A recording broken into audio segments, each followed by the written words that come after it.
So cross piece நம்ம ready பண்ணிட்டோம். இப்போ வந்து நம்ம நெக்கில் வச்சு ஸ்டிச் பண்ணிடலாம். ஃபஸ்ட் வந்து ப்ளவுஸோட நல்ல பக்கம் எடுத்துக்கோங்க. இதுதான் நல்ல பக்கம், மேல் பக்கம். ஸோ மேல் பக்கம் எடுத்துட்டு நம்ம ஸ்டிச் பண்ணி வச்சுருக்கோம்ல, எப்போவுமே நான் வந்து திரும்பவும் சொல்கிற விஷயம், நல்ல பக்கம் ஃபேஸ் பண்ண மாதிரி இருக்கணும் அப்படின்னு. ஸோ இது நல்ல பக்கம்னா அதை ஃபேஸ் பண்ண மாதிரி நல்ல பக்கம் இருக்கணும். இப்படியே வச்சு ஒரு 1/2 இன்ச் எக்ஸ்ட்ரா வெளியே விட்டுருங்க. இந்த இடத்துல 1/2 இன்ச் எக்ஸ்ட்ரா இருக்கணும். வச்சு ஒரு 1/4 இன்ச்சில் நம்ம சுற்றி கரெக்டாக ஸ்டிச் பண்ணிக்கலாம். ஸோ இது தையல் போடும்போது பாருங்கள், இந்த கிளாத் இது வந்து கிராஸ் பீஸு, இழுத்துட்டு வரக்கூடாது, இழுத்து பிடிச்சி தையல் போடக்கூடாது. ஷேப் எப்படி இருக்கோ அதுக்கு ஏற்ற மாதிரி இந்த கிளாத்தை வந்து வளைச்சி தையல் போடணும்.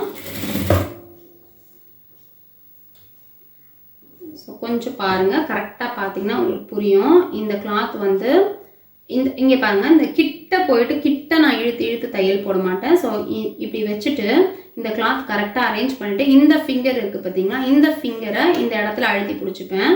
ஸோ அப்படி பிடிச்சிக்கிட்டோன்னா இங்கே கொஞ்சம் உங்களுக்கு லூஸ் வரும். ஸோ அந்த லூஸ்லேயே ஸ்டிச் பண்ணிங்கன்னா தான் உங்களுக்கு நெக்கு வந்து கரெக்டாக கம்ப்ளீட் ஆகும். ரொம்ப இழுத்து டைட்டாக ஸ்டிச் பண்ணிங்க அப்படின்னா உங்களுக்கு வந்து நெக்கு டேர்ன் பண்ணும்போது சுருக்கம் வந்துடும். ஸோ இப்போ இந்த கிளாத்தை வந்து கரெக்டாக அந்த நெக்கோட ஷேப்பில் வச்சுட்டு,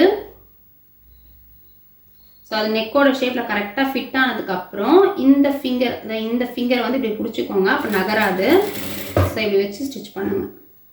இங்கே பார்த்தீங்கன்னா இந்த மாதிரி லூஸ் கூட வரும். ஸோ லூஸோடு ஸ்டிச் பண்ணுங்கள்.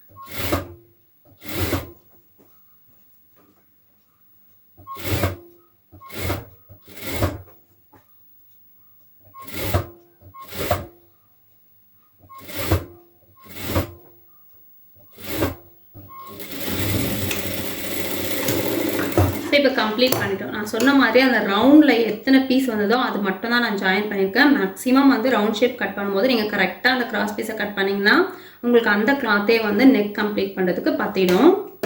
ஸோ இதையும் நான் 1/2 இன்ச் விட்டுட்டு கட் பண்ணிட்டேன். கட் பண்ணிவிட்டு இப்போ இந்த தையல் போட்டிருக்கோம்ல, அந்த தையலில் வந்து லைட்டாக இப்படி ட்ரிம் பண்ணி விடுங்க.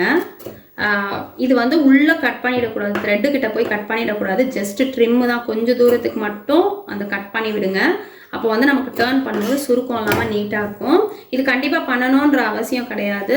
அது பண்ணோன்னா நமக்கு சுருக்கம் இல்லாமல் அழகாக இருக்கும் அப்படிங்கிறதுக்காக தான் பண்ணுறோம். ஸோ இந்த மாதிரி பண்ணும்போது உள்ள மெயின் கிளாத் எதுவும் கட் ஆகிடக்கூடாது. கரெக்டாக எடுத்து வச்சுட்டு லைட்டாக ட்ரிம் பண்ணிக்கோங்க. அப்படி இல்லைனா நீங்கள் அப்படியே யூஸ் பண்ணுங்கள். அப்படியே டேர்ன் பண்ணுறதுக்கு வந்துடும், கிராஸ் பீஸ் தானே, ஸோ டேர்ன் ஆகிடும்.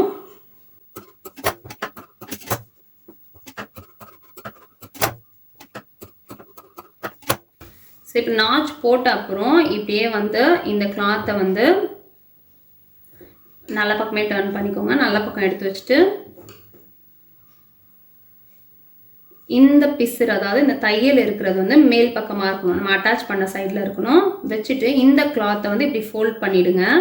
ஃபோல்ட் பண்ணிவிட்டு படிமான தையல் மாதிரி போடணும். படிமான தையல்லாம் எங்கே வரணும்னா இந்த நம்ம அடிஷ்னலாக ஆட் பண்ணோம்ல அந்த பீஸில் வரணும். ஸோ கொஞ்சம் கொஞ்சமாக நம்ம வந்து கரெக்ட் பண்ணி தான் தைக்கணும். அந்த பிசுறு வந்து கரெக்டாக மேலே இருக்கா அப்படின்னு பார்த்து தான் தைக்கணும். ஸோ இப்போ பாருங்கள், இந்த நம்ம 1/2 இன்ச் விட்டுருக்கோம்ல, இது இப்படி ஃபோல்ட் பண்ணிடுறேன். ஃபோல்ட் பண்ணிவிட்டு இந்த பீஸை இப்படி ஃபோல்ட் பண்ணிக்கலாம். ஃபோல்ட் பண்ணி படிமான தையல்.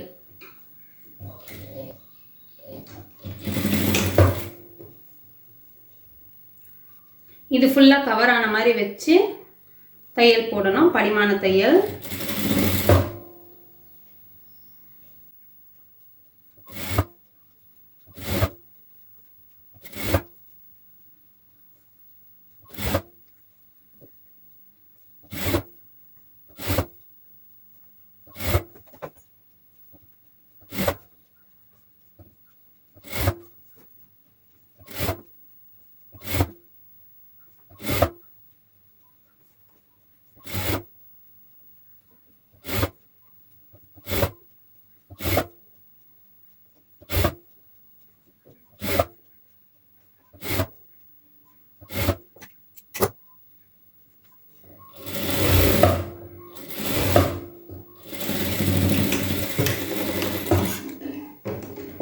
ஸோ இப்போ வந்து ஃபுல்லாக நம்ம கம்ப்ளீட் பண்ணிட்டோம். பார்த்தீங்கன்னா படிமான தையல். இதை வந்து நான் அப்படியே மடித்து தைக்க போகிறேன். நீங்கள் ஹெம்மிங் பண்ணுறதுனா ஹெம்மிங் பண்ணிக்கோங்க. இவ்வளோ தான். இதுக்கப்புறம் வந்து ஹெம் பண்ணணும் அப்படின்னா நீங்கள் அப்படியே ஹெம் பண்ணிடலாம். பட் நான் வந்து மடித்து தான் ஸ்டிச் பண்ண போகிறேன், ஹெம் பண்ண போகிறதில்ல. ஸோ ஹெம் பண்ணுறதுனா இப்படி இந்த கிளாத்தை மட்டும் இப்படி ஃபோல்ட் பண்ணி வச்சுட்டு ஃபுல்லாக கரெக்டாக அரேஞ்ச் பண்ணி நீங்கள் வந்து ஹெம் பண்ணிக்கலாம். ஸோ இப்படியே வச்சு ஹெம் பண்ணலாம். பட் நான் இதை ஸ்டிச் பண்ண போகிறேன். ஸோ ஸ்டிச் பண்ணுறதுக்கு பாருங்கள், இப்படி ஃபோல்ட் பண்ணிக்கோங்க. இப்போ இந்த அடிஷ்னல் பீஸ் கொடுத்தோம்ல அதை மட்டும் இப்படி ஃபோல்ட் பண்ணிக்கோங்க. ஃபோல்ட் பண்ணி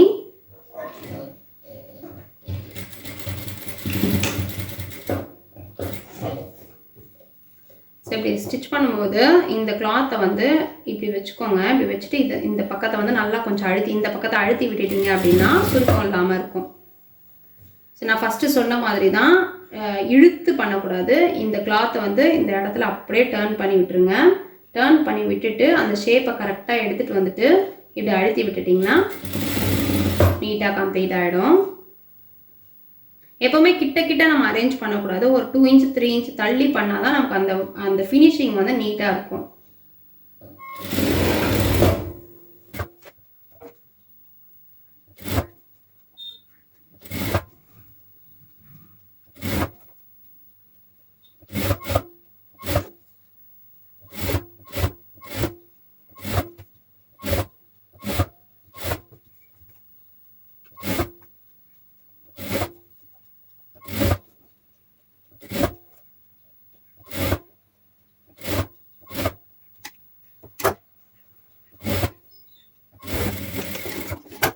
ஸோ இப்போ பார்த்தீங்கன்னா ஃபுல் ப்ளவுஸ் நம்ம கம்ப்ளீட் பண்ணிட்டோம்.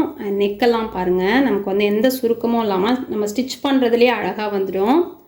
ஹெம் கூட பண்ணணும்னு அவசியம் இல்லை. நீங்கள் வந்து கரெக்டாக அந்த கிராஸ் பீஸை வந்து அந்த கிராஸ் பீஸை கரெக்டாக வச்சு ஸ்டிச் பண்ணிங்க அப்படின்னா உங்களுக்கு வந்து இந்த அளவுக்கு சுருக்கமே இல்லை. இங்கே பாருங்கள், எங்கேயுமே நமக்கு சுருக்கம் இருக்காது. ஃபுல்லாகவே நீட்டாக கம்ப்ளீட் ஆகும். ஸோ ரொம்பவே நீட்டாக நம்மளோட ப்ளவுஸ் வந்து கம்ப்ளீட் பண்ணிட்டோம்.